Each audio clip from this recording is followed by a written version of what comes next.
আগামী 8ই মার্চ আন্তর্জাতিক নারী দিবস। তাই আন্তর্জাতিক নারী দিবসকে সামনে রেখে বুধবার যৌথভাবে এক মিছিলের আয়োজন করে সারা ভারত গণতান্ত্রিক নারী সমিতি এবং শ্রমজীবী মহিলা সমন্বয় সমিতি।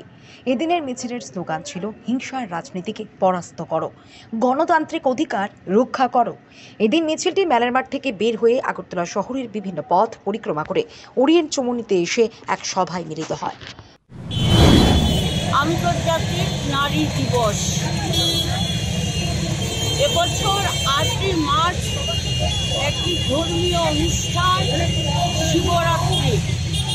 তো এই 8ই মার্চ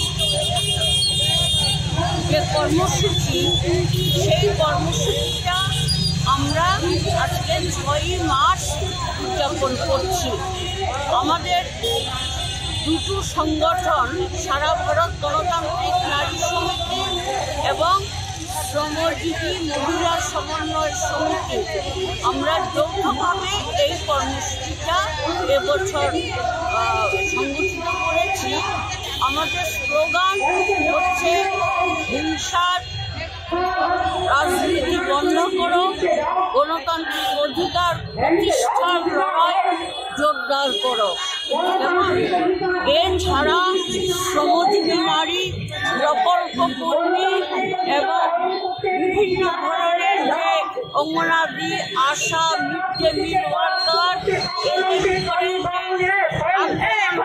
ছাঁটাই আন্দোলন